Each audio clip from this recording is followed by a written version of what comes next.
Quixera preguntarlle tamén, bueno, dar unhas pinceladas, como todo o mundo sabe, xa yo decía ao comenzo desta entrevista, Xulio Fernández González é piloto comercial, traballa no aeroporto de Vigo, e el, pois, por o seu traballo está en contacto, pois, con pilotos, con controladores aéreos.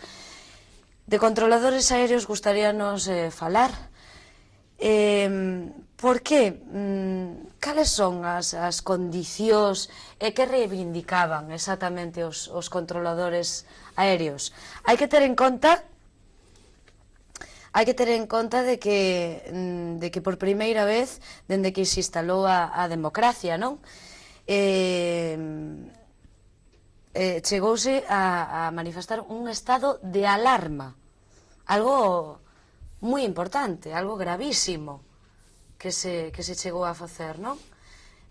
Conteme vostede, pois, non sei, a grandes rasgos, que lle pareceu e por o que se formou, sobre todo o que pensa a xente en xeral, non? Si cree vostede que foi tan importante. A xente en xeral pensa o que lle din na televisión, que lle di o gobierno. O que ve nos medios de comunicación. Claro, que a propaganda institucional, a propaganda oficial, o que facía Goebbels cos xudíos, de que eran malos, de que eran feos, de que eran non sei que, pois é o que fai o sistema hoxe en día, non? Os controladores tiñan o seu convenio, e, efectivamente, por primeira vez na historia utilizouse as Forzas Armadas e o estado de alarma para modificar un convenio colectivo. Eso é alucinante, ademais un partido que se di de izquierdas. Pero, bueno, todo isto que estamos falando, nós hoxe aquí así un pouco de prisa e correndo, son todos asuntos para tratar con moitísimo tempo. Porque o que se está facendo agora cos controladores xa se fixo antes, con todos os funcionarios, cos traballadores de Telefónica, cos de Endesa, cos de Camsa, cos do Servicio Municipal de Abastecemento de Aguas, con todos os servicios públicos que se privatizaron, Caja Postal, Argentaria, xa se fixo mesmo, que eran os vagos, que non, Renfe, que non producían, que as empresas daban perda. Cantos miles de familias vivían desas empresas públicas? Miles e miles de familias que podían mandar os fillos ao colegio, que tiñan unha estabilidade, que se podían meter nunha letra, que podían comprar un piso. Agora hai 5 millóns de parados. Pois de aquellos polvos son estos lodos.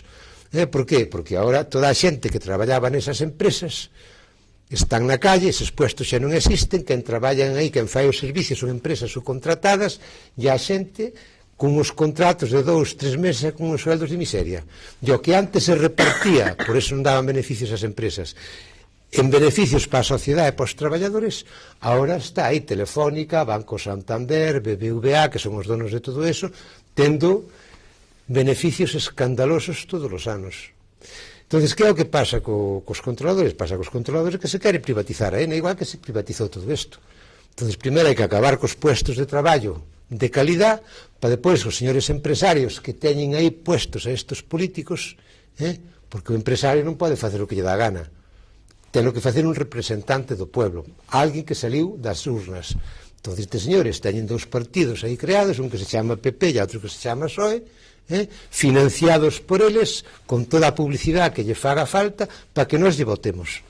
E votemos a quen votemos, a un ou a outro, van barrer, porque xa o comprobamos, aquí xa gobernou o PSOE, xa gobernou o PP, xa volveu a gobernar o PSOE, agora vai gobernar o PP, porque somos os máis burros, porque vamos de un para o outro, cando os 2 partidos xa nos fixeron a mesma historia, pedirnos o voto na época das eleccións e depois durante 4 anos barrer para os empresarios, darlle as mellores empresas que había do Estado, darlle aos empresarios, para que fagan aí un desierto delas, empleos precarios e saquen cada día máis beneficios. O día que se fixo o Real Decreto este que se militarizou os traballadores os controladores, privatizouse a lotería do Estado, unha cousa que só dá beneficio para o Estado. Pero hai alguén que dixo, non, isto aquí ten que pasar para a empresa privada porque nos interesa a nós. E os señores políticos, sea quien sea el que gobierne en ese momento, amablemente privatizou a lotería, os 2 principales aeropuertos de España, que é o Prat en Barcelona e Barajas en Madrid, e acordouse tamén de lle quitar o diñeiro aos parados. Aquí hai diñeiro para os bancos, hai diñeiro para todo, pero para os parados non hai diñeiro. Pois ese mesmo día que sacou o decreto que se militarizou aos controladores, nese mesmo Consello de Ministros tomáronse eses acuerdos. É como se tapou a escandalera de que lle quiten cartos aos parados mentre se lle dá aos bancos, pois criminalizando aos controladores. Pero quen sacou o Real Decreto? Quen sacou a normativa? Quen provocou aos controladores para que eso acontecera precisamente ese día? Foi o Gobierno. Había uns acuerdos, xa sacaran 4 Real Decretos durante o ano inteiro. Porque resulta que os controladores tiñan o seu convenio colectivo, tiñan os seus sueldos, pero o Gobierno non quería meter máis controladores. Porque, efectivamente, os controladores ganan ben. E teñen que ganar. Deberíamos ganar todos igual. As condicións dos controladores pódese decir... Hombre, todo é mellorable, non? Pero pódese decir que son dignas. Exactamente. Sí. Claro, pero se gana máis. Canto gana o señor Pepe Blanco, que foi o que saliu aí? O canto gana calquer diputado que non a rasca. Simplemente fan ali levantar a mão para votar o que... Aquí en España, para mandar en España, hai que mandar nos 4 principales dirigentes dos partidos, porque os demais van ali, os outros 340 van levantar a mão. Pero eso pasa ali e pasa aquí no Concello do Carballiño. Aquí o señor Marnotes e o señor alcalde son os que mandan, e din os outros que teñen que votar si o que teñen que votar non. Entonces estes señores sacaron varios Real Decretos. Eles, os controladores, querían que meteran xente a traballar, pero como xa estaba en camiño o tema de privatizar a ENA, non querían meter máis xente que ganara vos. O problema é que tiñan demasiadas horas, non? Claro, entonces, como non salían, eso era unha cousa que salía por convocatoria pública, porque eso era de aviación civil.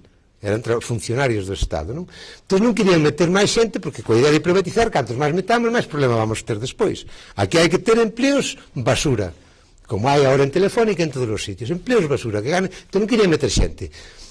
Mentras aguantaban hasta que se tomaban a decisión, os que había pagaban horas extras a precio de saldo, perdón, a precio de ouro. De ouro, non? Unhas horas extras maravillosas. Bueno, entonces a primeira cousa que fixeron foi dicir que non iban ganar tanto, que iban ganar menos, e que tiñan que facer 1.700 e pico de horas, e les facían 1.200 por convenio, e o resto eran horas extras. Por dixeron que deso nada, que había que facer 1.700 en vez de 1.200. Se estaban facendo 1.800, entre as 1.200 e máis as extras, estaban facendo 1.800, pois moi ben podían facer 1.700, verdad? Pois moi ben, porque fixeran 1.700, de acordo? Ya si quedou o conto. Pero claro, os controladores dixeron, mira, que estábamos facendo 1.800 e pico cada un. E aparte jubilaron os que tiñan máis de 50 anos, 59 anos. Se agora facemos con menos xente 1.700 en vez de 1.800, van faltar horas. Non imos chegar a final de ano. E, efectivamente, chegou diciembre, empezou Santiago. Eu xa fixen as 1.700 horas, eu xa non podo facer máis. Porque se pasa calquer problema, e eu estou pasado de horas... aquí sempre van o máis pequeno, o sea, van meter mano a min a ver porque estaba traballando e xa se me acabaran as horas. Entonces ese día o que fixo o Gobierno foi regular as horas dos controladores. Díronse cuenta de que efectivamente tiñan razón os controladores, e entón dixeron, pois efectivamente vámonos quedar sin xente, o sea, a xente dicía, non, eu fixen as 1.600, eran 1.650, non eran 1.700. Non traballo máis, non porque puxestesme vos a principios de ano 1.700 farei, non vou facer máis porque se pasa algo van a botar a culpa a min. Empezaron a parar en Santiago e por aí xente dice, non, eu xa cumplín as horas, non sei que fai o Goberno? O Goberno saca o decreto dese día do puente da Constitución dicindo que sí, 1.700, pero non valen os permisos por maternidade, non contan, as baixas non contan, as horas sindicales non contan, o sea, o que lle conta a todos os traballadores, resulta que os controladores só lle contaban as horas que estaba a salir diante da pantalla.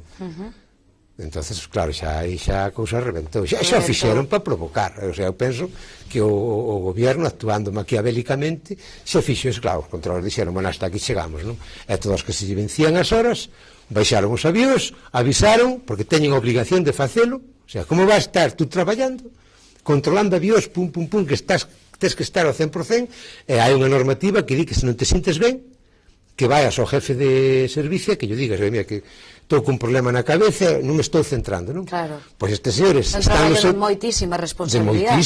Por eso ganaban o que ganaban. Entonces, que pasou? Sacan iso, cando estaban xa en tensión co que viña sucedendo, a ver que fan agora cas horas que nos van faltar, que se meten xente, que é o que pensan facer e tal, E de repente o señor que está traballando dice, no, mira, o goberno acaba de sacar un real decreto dicindo que se estás de baixa depois tens que ir traballar as horas porque as horas de baixa non che contan. Cando lle conta a todos os traballadores. Claro, a xente cruzaronse os casos, eu sigo traballando, e aparte houve un incidente, estuvo a punto de haber un accidente entre un avión de Iberia e un helicóptero militar de Torrejón ou de Colmenar Viejo. E xa se corre a voz, mira que unha controladora de Madrid pasou isto, a xente está en tensión, non se centra, non sei que, os que teñen as horas cumplidas, que o comuniquen e que tal. E entonces empezaron a comunicalos que se iban vencendo e tal, e ao final quen decidiu pechar o espacio aéreo foi o propio gobierno, porque se podía ter, estudiouse eso, parece que xa hai documentación pública, non? Pasa que non se pode ver eso no país, ni no mundo, ni en nada deso, non? O sea, hai que ver en informacións alternativas, non? Que había xente disposta a traballar para manter un 50% do tráfico funcionando. Non, isto xa decidiron facer un órdago, cerrar todo, botarlle a culpa aos controladores, aprobar o resto do Real Decreto e agora granjearse la amistad y la buena imagen de un pueblo que, bueno, que como solo se mira a televisión porque tampouco hai tempo para outras cousas, pois todos aplaudindo ao gobierno que esa é o que hai. Fai medio mes, non, que rematou pois toda esta... O estado de alarma. O estado de alarma. Que vai pasar agora? En que punto están as cousas? Bueno, pois agora van privatizar as torres, as primeiras son as gallegas. As primeiras son as gallegas. Sí. Onte pasaron incluso un reportaje interesante de Sálvame, este chaval, este catalán, o Follonero. Xa hai empresas privadas formando controladores, e que isto se diga cousa para moito raro. Hai empresas privadas que xa están ganando diñeiro formando controladores, que xa din que se conforman con 50.000 euros ao ano. Así xa a cousa está así. Os controladores e os pilotos. Os controladores era o seguinte, o Estado, a Aviación Civil, sacaba a concurso plazas para controladores. Eran funcionarios de Aviación Civil. O que aprobaba a oposición iba ao Centro de Adiestramiento de Barajas, que era da Aviación Civil, que ahora está privatizado tamén. Durante 9 meses facía o curso de controlador.